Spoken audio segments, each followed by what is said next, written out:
and welcome to the NewsX Sunday Guardian Roundtable. As Hillary Clinton and Donald Trump battle it out in the United States, we are here wondering which one will be better for India. Hillary Clinton, as conventional wisdom goes, would be seen as a continuation of the Obama and the Bill Clinton regime, while Donald Trump, of course, is the wild card. So without further ado, let me introduce you to my table of experts. We have Mr. Vivek Katju, former ambassador for Afghanistan, Myanmar and Thailand. Mr. Singh, he's been a former ambassador to the U.A.E. and Iran, but I would say his most difficult balancing job was when he was a spokesperson for the MEA. Meera Shankar, she's been the former ambassador to the United States. And of course, Mr. Madhav Nalapat, he's a former editorial director for the Sunday Guardian. Mr. Nalapat, I have a feeling that you are going to be the most contrarian view on this table. So can I ask you first, whom do you think is going to be better for India's interests? Quite frankly, the Clintons were not very forthcoming to India in the 1990s. So unless there's been a major mood change, I'm not very sure what Hillary Clinton brings to the table. And this despite the fact that the entire Indian establishment seems to be taking a line which favors Hillary Clinton. The point about Donald Trump is that he talks in a certain manner, but then at the same time, he's a practical businessman. And he has extricated himself from several unpleasant situations. On Libya, on Syria, on Iraq, on several of the issues, he has taken a stand which is very congruent with what Delhi has taken. On Syria, for example, I think India has very correctly said that there should not be intervention. On Libya, India was against the intervention. On Russia, he's taken a stand that you must bring Russia around. You cannot afford to confront it, which is true. So on many issues, he's taken a very principled stand, but the only problem is he puts that in language which offends a lot of people. So as a consequence, what happens is that the language obscures the message. Would you agree with that? On foreign policy, some of his pronouncements have been quite fundamental, like, reassessing NATO, reassessing the alliances in East Asia, getting them to pay more. But I think that on, giving priority to defeating ISIS in Syria, working with Russia in Syria, these are reasonably sensible proposals. I think it's in the economic realm where his pronouncements create the most difficulty because, he says basically everybody else has taken a free ride, and that is how America has, lost its economic power. And he's going to take action. So he wants to impose punitive tariffs of 40% on China. Okay, that's of not such great consequence to us, but he wants to impose punitive fines on any company which exports jobs overseas or is outsourcing. So that could really impinge on India's economic well-being, because the IT industry in India has grown. I mean, our exports today are in the region of $70 billion, most of them to the United States. So we are not yet sure whether Mr. Trump is going to actually implement the rhetoric that he has used during the campaign, but the wall against Mexico, not allowing entry to Muslims to enter. Now, of course, he set up a group under Rudy Giuliani to advise him on how to give effect to policies to implement these pronouncements. Okay, let me bring in Mr. Singh. Are you as worried as Madam Ambassador about Donald Trump? We don't know enough about what his policy will be. Take Reagan, for instance. He came up with all kinds of, this was the Cold War. He even gave speeches and said there's no word for liberty in Russian, and things like that, which were patently wrong. So Trump also had Trumpisms, like Reagan used to have, distorted facts, using facts for electoral or immediate benefit. So he's doing that. This is par for the course as far as jingoism, popularism is concerned. Core of what he's doing is, essentially, he says policy will be US-centered, but that's what Obama's done. Obama's not done any different, because on visas, we've had trouble with Obama. Obama may have come twice. Or on a strategic level, again, east of India, we have a convergence with the US. West of India, we don't. Not even with Obama, not even with Hillary around. So US system, the minute a president takes over, then he has to start summing up. But overall, he'd definitely be US first, making US great again. That's exactly what Reagan said. This is nothing new. And now once he does the sums, how do you make US great again? You can't do it by just being in US, putting up the walls, not dealing with the world, destroying existing trading financial structures. that'll not work. I think once it's explained to him, like a banker would have done when he went for a loan, that Mr. Trump, I'm sorry, your business is not running. So he's been pragmatic enough to declare bankruptcy. I jokingly once said, I said, if you had Mr. Trump in India, he'll be called Malia. Yeah. And not Modi, which is what some people are No, saying. that's the campaigning style. But if you take his business profile, essentially that's what Malia was. High style, high profile. But is there fraud in what he did? We don't know. Trump is not seen as committed fraud. He's declared bankruptcy multiple times and restarted and done again. And nobody really knows the extent of his wealth, how much is leverage and so on. So I think Trump is a pragmatist. Yes, there are nutty elements to what he keeps speaking. He is less amiable than Reagan, because Reagan used to get away with a lot of that because he was very personable and very likable. Trump is not a very likable man. To that extent, he's divisive. And that is not good for India, because, social, at a time that, in fact, that was Obama's argument about his speech just a couple of days ago after what happened in Florida. He said, you are feeding the very thing that ISIS wants to create. Right. By coming out with these distorted statements, wrong statements, because this person was born in America. He keeps linking it, conflating that with the refugee problem and people coming from Syria. The two issues are entirely different. Those are children, those are women, those are persecuted people, maybe with some quotient of ISIS guys running away, but certainly you can screen them. But this is a homegrown, born in America, married to a US citizen, person who's just gone bonkers. So how do you do that? And with the internet, you can't put up the walls. How many walls will you put up? And is that the right way? So there is hearts and minds strategy, which is what Obama has done, which is what was done earlier. You cannot just have a security-based approach. There are two challenges. The challenges that India says, the rise of China and the rise of radical Islam. Now, how does he deal with them? And assertive, maybe he'll do to China what Reagan did to Soviet Union, which will be good for India. We don't want this pussyfooting around China and, saying one thing to us and then saying the big G2 and dealing with them. Maybe he's just what you need to, to get Chinese off balance. A little worried. So in the China-India equation, will Trump be better for us? Look, let's go to basics. I think there's always a gap between a candidate and a victor who then assumes office. Office brings with it a great deal of sobriety, and it will so with Trump. So we are hoping. No, it will. It has to. That is the compulsions of office. It has been so all the time. And Trump can be no different. The American presidency has a certain way of going about it. The individuals who occupy that office have a lot of elbow room, but it's not entirely available to them to do what they want. Okay. The constraints are there. Now, certainly with Hillary, it will be more predictable. One can see that her reflexes will reflect the dynamics of the party she represents, and she is fairly in the mainstream of that party. With Trump, he's not part of the Republican mainstream at all. He's an outlier there. So one doesn't know how he'll react.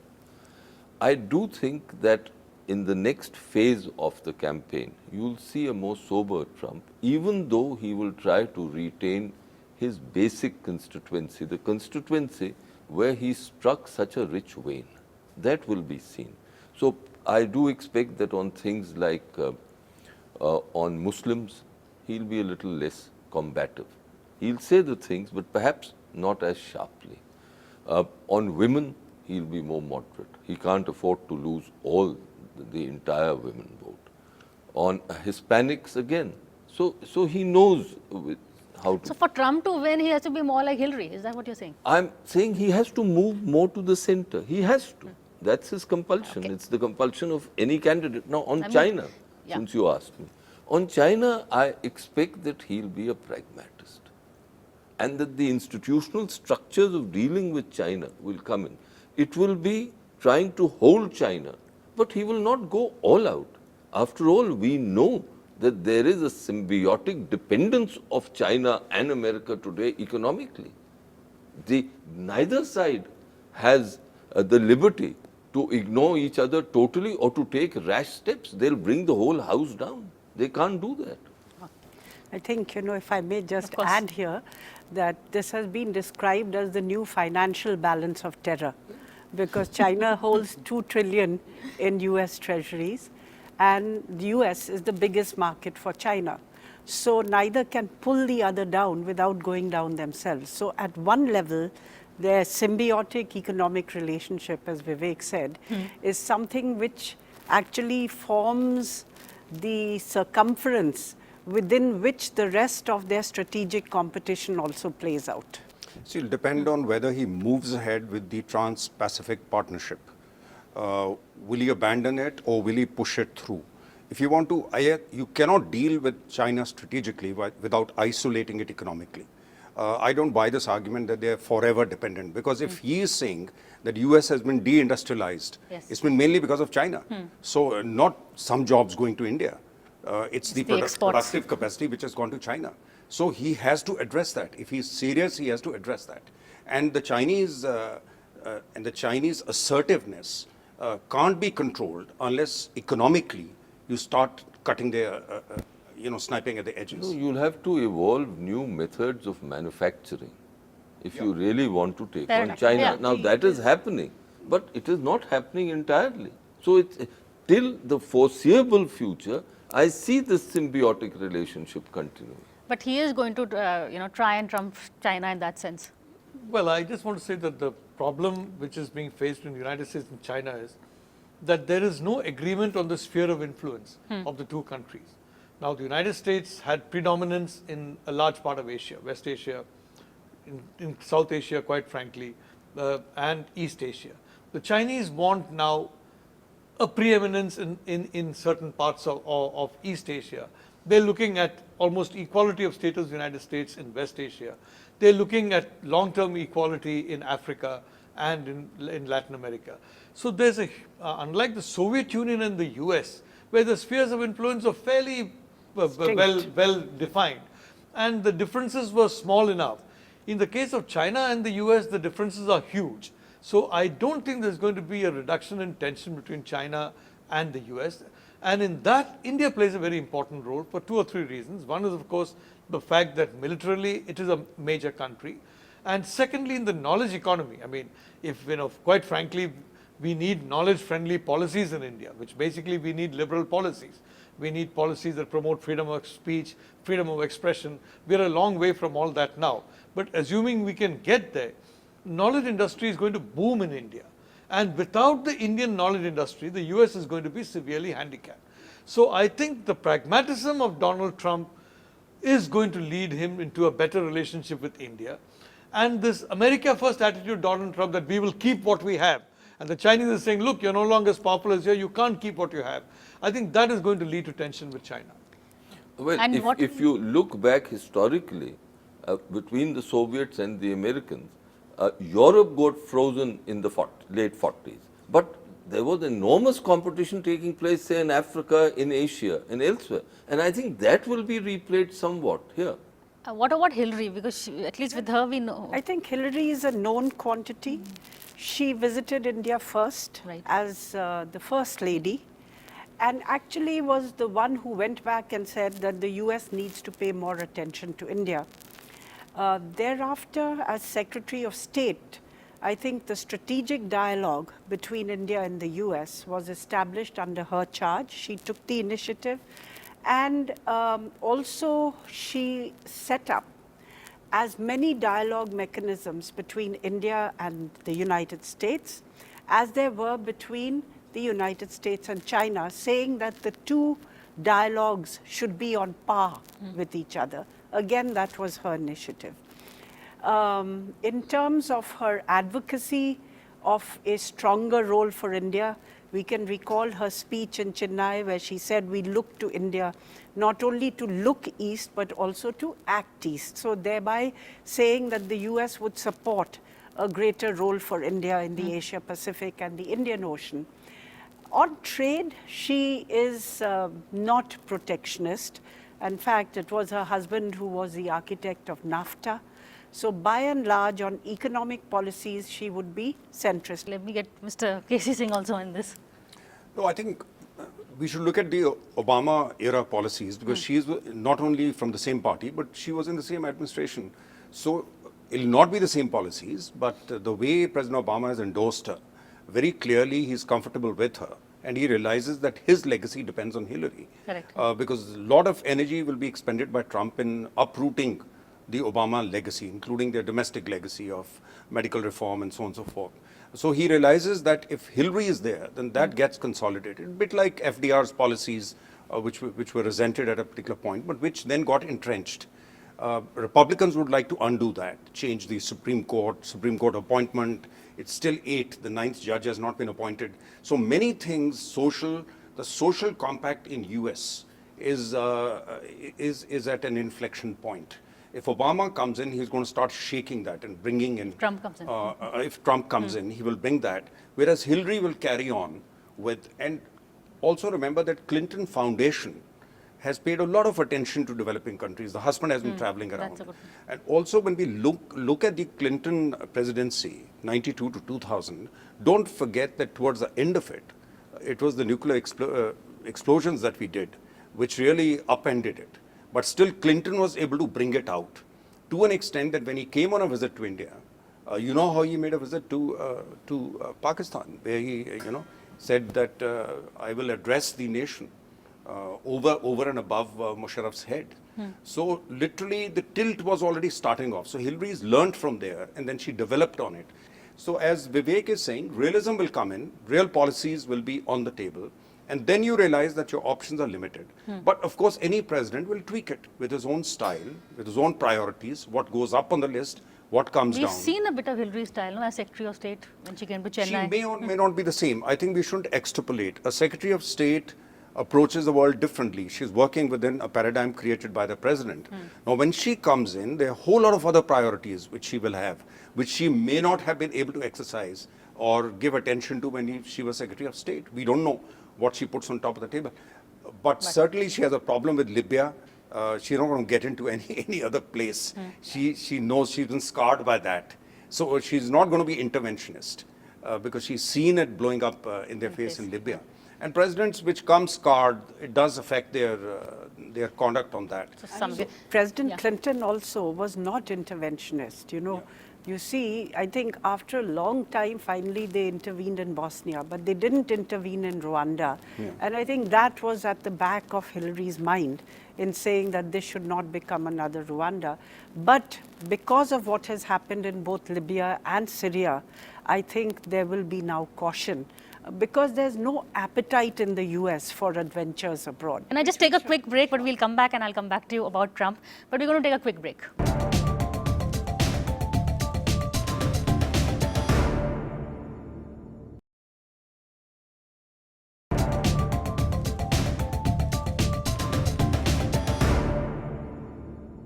Welcome back to the NewsX Sunday Guardian Roundtable.